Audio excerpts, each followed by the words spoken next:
Right. We're recording. Oh, I'll mute myself. Oh, you're good. So I chose this topic for tonight for a few reasons. One is because multiple people have said to me in the last 6 weeks, let's say 7 weeks, since 2021 started, that they're ready to recommit to the business, which gets me super excited because I'm excited for the team to just like have that team momentum again. But I also feel like this is a time of year when we tend to struggle a little bit more with these limiting beliefs. So I wanted to talk about them. It also happens to be the main topic for the collective this month, which is that group that Keisha Fitzgerald hosts, where she does some personal development and dives really deep into different aspects of, I guess, life, really. It's not all business oriented. Some of it is just life oriented. And this is one of those things that could impact you in every corner of your life, every facet of your being.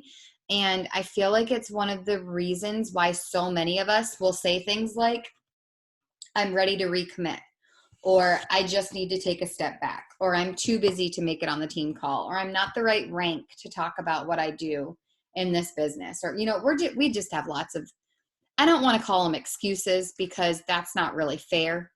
But they are excuses because they're holding us back from the things that we really want to accomplish in life, whether it be something personal or something business, something in our relationships, what have you.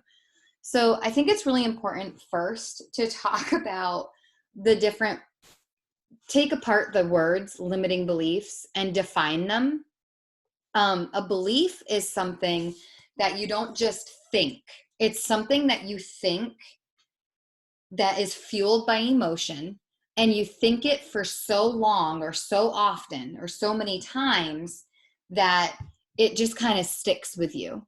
Like, it's hard to think otherwise sometimes because you've thought it so many times that now you believe it, regardless of whether or not it's true. And again, it is usually triggered by some type of emotion. So if you're stressed out, it might be a negative belief. If you're really happy and you're experiencing a lot of joy, then it can be a really positive belief. It just depends on the moment that you're in life. And so it's really important to be able to identify those things. So I wanted to point that out first. Limiting. So when we put a limit on something, it makes us believe that there's a cap, that there's a ceiling, right? And I hope that, if nothing else, 2021 has taught us that there is no ceiling, there is no cap. So we need to stop putting these limits on ourselves. Limiting beliefs, when you put those two words together, are false beliefs. They are not true things that we think over and over again that we decide are true, that end up preventing us from doing the things we need to do in order to accomplish our goals or our dreams. They're not necessarily, in fact, 9 times out of 10, they are not facts. They are false. And for whatever reason, we've just got them imprinted in our brain that this is the way it is. And there's these things in our brain that kind of filter through the information that's constantly coming into the brain and leaving the brain. And when we put these limiting beliefs on ourselves, it makes it hard for the brain to filter out what is not necessary. Therefore, the things that we end up putting out into the world cause us to validate those limiting beliefs, cause us to really truly be like, oh yeah, see, I believed this, then this happened, so obviously I was right. I can't be a top coach. I can't make $200 a month. I can't do this because this happened and this happened and this happened. And our brain starts to focus on the negative because we have put it in our brain that this is what's going to happen. So then our brain is just not capable of sorting out what's important and sorting out what's not necessary. And our brain literally sees what we want to see. And regardless of what you say, if you're saying right now, well, I don't want to see failure, then stop speaking it. Because the things that you speak, the things that you think over and over and over again become your belief. If you believe that you are going to fail, if you repeatedly tell yourself that you cannot lose the weight, if you repeatedly tell yourself that you cannot do this program because you are not strong enough, if you repeatedly tell yourself that you cannot, I don't know, run a half marathon or make $200 a month in your side business, then yes, you are exactly right.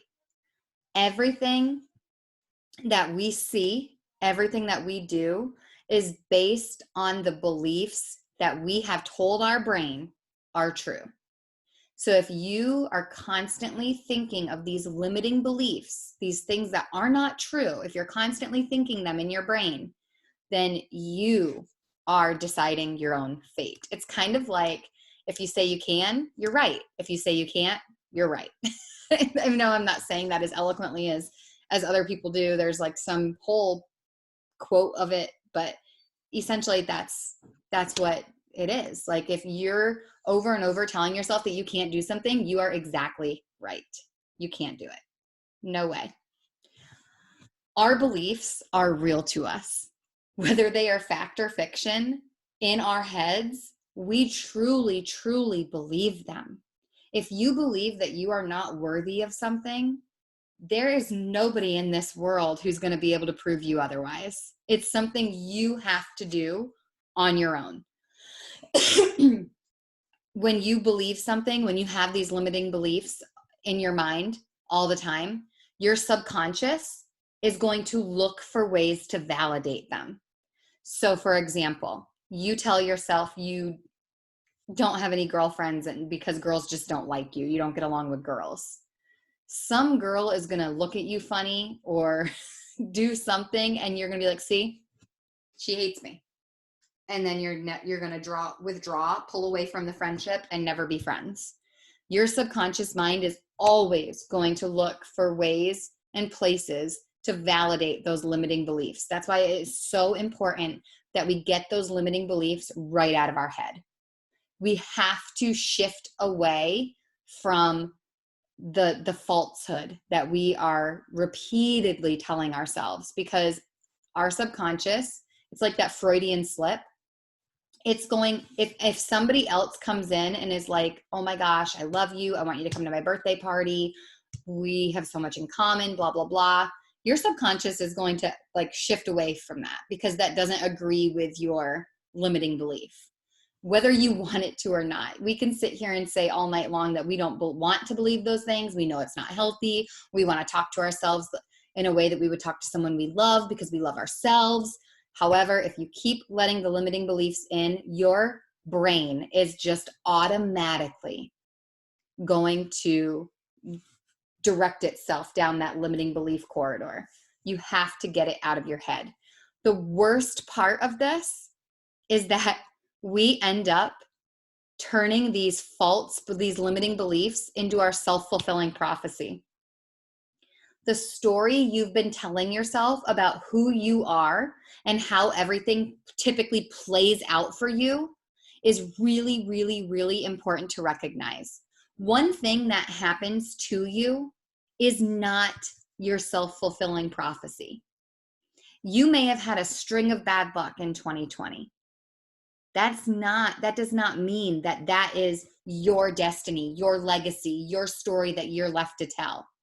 The story that you have been telling yourself up until this point right now tonight about who you are and how everything is going to play out for you is up to you. You have to recognize the story that you are telling yourself, and then you have to do what needs to be done in order to change that story when you start to share it with the rest of the world. So here's a couple things you may want to jot down. It's really important for you to understand what your limiting beliefs are. Now that you know what they are in general, you need to get real specific and think about what your limiting beliefs are personally. So for example, Write down this statement. You don't necessarily have to answer it right in the moment unless something comes to you right away. But the first statement, if I break a promise to myself, I feel blank. For me, I feel shame, automatic. And I feel like a failure. I feel like a fraud because here I am, a coach, supposed to be cheering other people on along their journey, and I'm breaking promises to myself. How in the world can I fulfill a promise for them? That's a limiting belief I tell myself. When someone ignores me, I feel unloved, unworthy, like I don't deserve the friendship, like I deserve to be alone. When my partner or best friend and I have a big fight, I feel blank. Again, I could go with the unworthy, the unlovable, the failure, like I'm letting them down, like I'm not enough.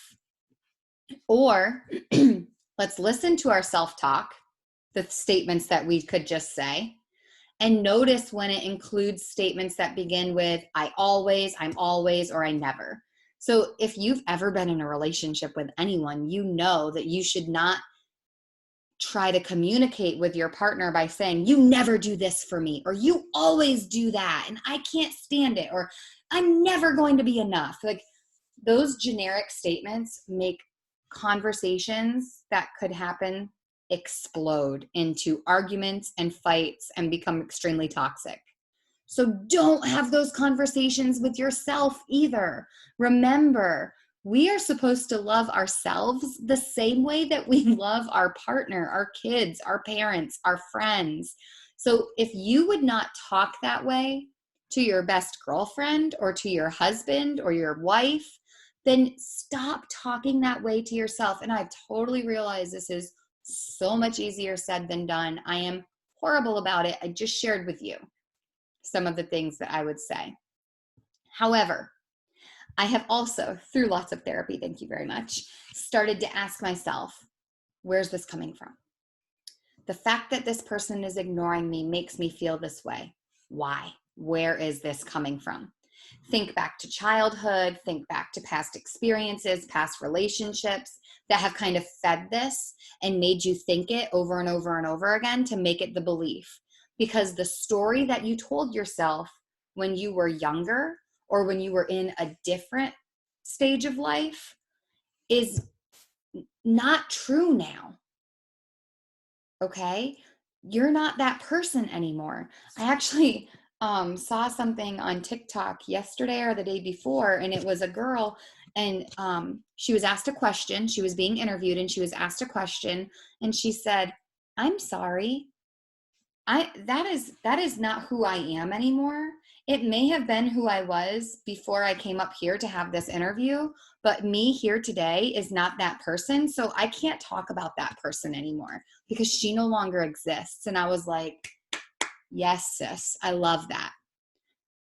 The failures, the whatever, and let's stop using the word failure with ourselves too. Would you tell your child like you failed at that? No, I would never. It's such a derogatory word. So don't use it with yourself. You have to ask yourself, is the story that I told myself when I was back then, still true now, even if it wasn't true then? Because chances are it's not. And like I said, chances are you're not that person anymore. So I fall into this category. It's called the upper limit problem. Many people believe that they deserve limited happiness, that if we end up having too much happiness or too much good or too much success, that we're going to sabotage ourselves when things are going really well. And sometimes we sabotage ourselves on purpose when things are going really well to try to limit our happiness, almost like a punishment for ourselves. Again, putting that limit on ourselves because we have thought over and over and over again that we don't deserve something. When you feel too happy or too successful, something inside you can tell you that things won't last forever, that this is temporary, that you're going to get hurt, that something's going to change or end. And you create all these obstacles for yourself in order to get back to normal, to make sure that, because we like control, right? So we try to maybe sabotage things first so that we have control of the amount of sabotage that goes into them, rather than waiting for someone else to ruin them or to get hurt. When we see ourselves doing this, like I said, I am like a poster child for this. We have to take that as a warning sign. And that's when we really have to go back to that question is, where is this coming from? Why am I experiencing this limiting beliefs? What in my past has caused me, to feel this way? So there's this foundation underneath the upper limit problem that is primarily based on fear. And that makes a lot of sense for a lot of us. A lot of us are have a fear of failure, right? Or what we see as failure. One of those, so there's like 4 pillars in this foundation. You can feel fundamentally flawed, like I am unable to expand to my full creative genius because something is fundamentally wrong with me. Like it's not capable for me to be my best version of myself because something's wrong with me deep down, foundationally. Disloyalty and abandonment is another pillar. Like I cannot expand and be my full success because I'll be alone. I will lose my friends. I will leave the people in my past. This is a big thing for a lot of women, especially when they are trying to lose weight. They feel like they are they're abandoning their spouse or their significant other because they're trying to do something for themselves and get healthy. And so they feel like I really can't accomplish what I'm trying to accomplish because my husband's not in the same boat. He doesn't want to do it with me. So they feel like they're abandoning them. Another pillar is believing that more success brings more burden. Sometimes we tell ourselves this just to make ourselves feel better if we don't hit a goal. But what we're really saying is that if I reach my highest potential, I'm going to be a bigger burden than I already am. And that's just not true. You're not going to be a bigger burden. Anybody who thinks you're a bigger burden, if you're more successful, is not your person. So cut them out of your life anyway. And then the crime of outshining. This one is one that I think a lot of us struggle with because we all tend to have really big hearts for other people. And this is when we don't want to expand to be our complete successful self because we don't want to outshine the people that we love or make them feel bad or look bad, right? Again, these are things we tell ourselves to hold ourselves back, to keep ourselves safe. And that's not fair to us. It is not fair to you to hold yourself back, to dim your light because you're afraid of outshining someone else. By the way, I have to suggest a book right now that I read. It was actually the very first book I read when my life just was like turned upside down. It's called The Life-Changing Magic of Not Giving a Fuck. I'm whispering it because I think my kids are still awake. It was life-changing to me. It literally taught me that what anybody else says or does, I think Sarah Knight is the author, doesn't matter. I just need to not give a big ol' anything about what anyone else is thinking, feeling, saying. It's time to put me first. I really needed that book, especially in that moment. But actually, I've been thinking about reading it again recently. The limiting beliefs that we have about ourselves can sometimes make us feel like there's something wrong with us. Like we were just like born wrong. For example, we'll say things like, I'm too young, or I'm too old to do that. Or we'll say, I'm too ugly, or I'm too dumb, or I'm not athletic enough, or I just don't have that body type, or whatever. Or we'll use feelings and emotions like I'm too depressed, no one's going to like me. I can't start a new business because I'm too embarrassed. What if people don't listen? What do I have to offer people? I'm too scared. So the irony in all that is that in order to deal with the emotions we're experiencing, we probably need to do the very thing that we're avoiding doing. We actually need to, like, in order to get over that hump of these limiting beliefs, we need to do the thing that our limiting beliefs are holding us back from doing, which can be really, really, really hard, right? But they're holding us back from doing things by making us believe that we can't do something because other people won't let us. They're going to disapprove of it, or they're going to talk about us, or they're going to, think we're weird or different or whatever.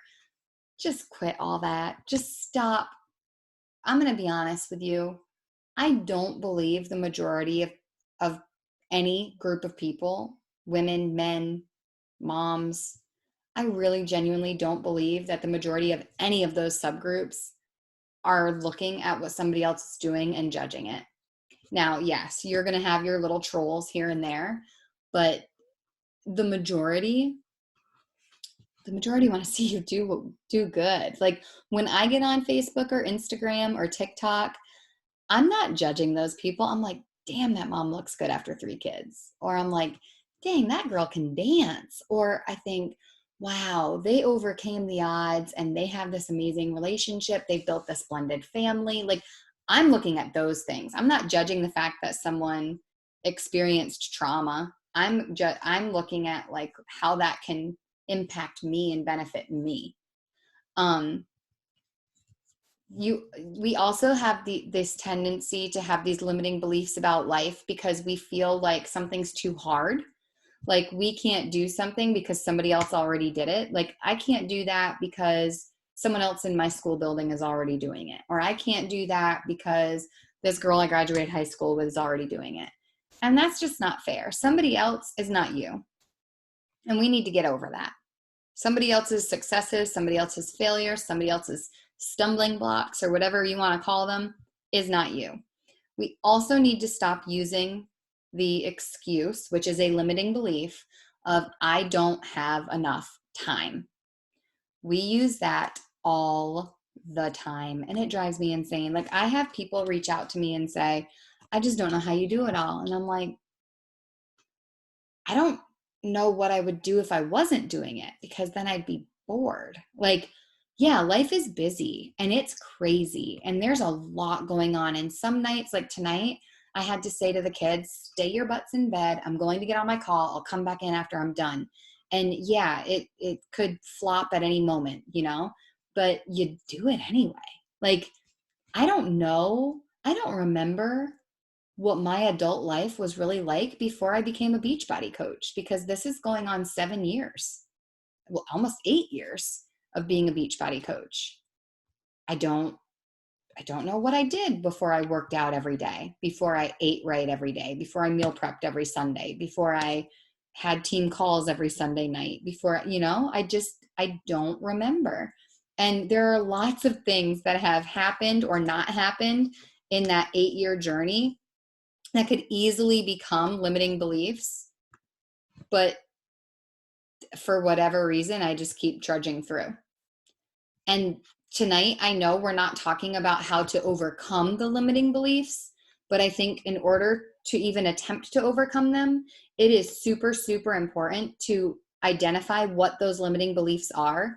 Start to try to use them as like little flags, little red flags. Like if a man spoke to you the way you speak to yourself, it would be a red flag waving in your face. You'd be like, oh, this is not going to be a healthy relationship.